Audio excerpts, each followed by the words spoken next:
Good morning, I'm Jackie Elson. Here's a look at some of your top stories this morning.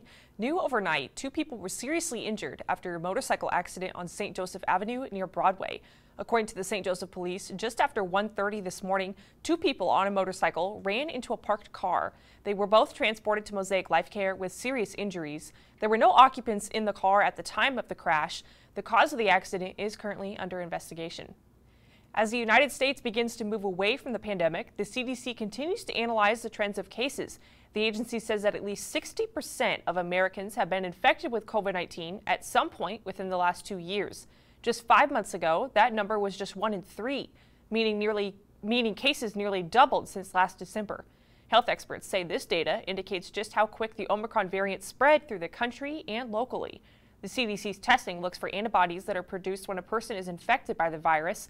They add that many of those infected never showed any symptoms and probably were never aware that they had been exposed to the virus. The CDC is announcing that a person has tested positive for avian influenza A virus in the United States. The agency says the case occurred in a person in Colorado who had direct exposure to poultry and was involved in the depopulating of poultry with bird flu. They add the patient reported fatigue as their only symptom and has since recovered. According to the CDC, the case does not change the human risk assessment for the general public, which the agency says is low. This is the first case in the U.S. with the specific group of H5 viruses. It's one of the biggest weekends of the year for area gardeners. The Northwest Missouri Master Gardeners Spring Plant Sale is today and Saturday. Each year, the sale features mostly tomatoes and peppers, but they'll also have various herbs, houseplants, and some other vegetables. Proceeds will go towards education efforts and helping people learn how to grow their own plants.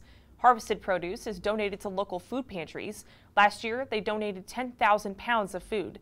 The sale will be at 4125 Mitchell, next to the Kit Bond Science and Technology Incubator.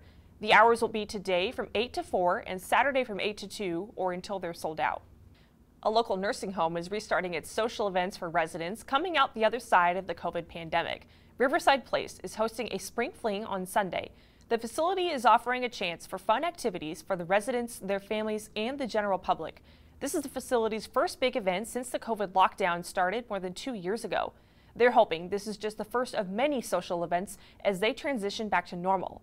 The spring fling will be this Sunday from 11 to 3. However, if weather is an issue, the makeup day will be on May 29th.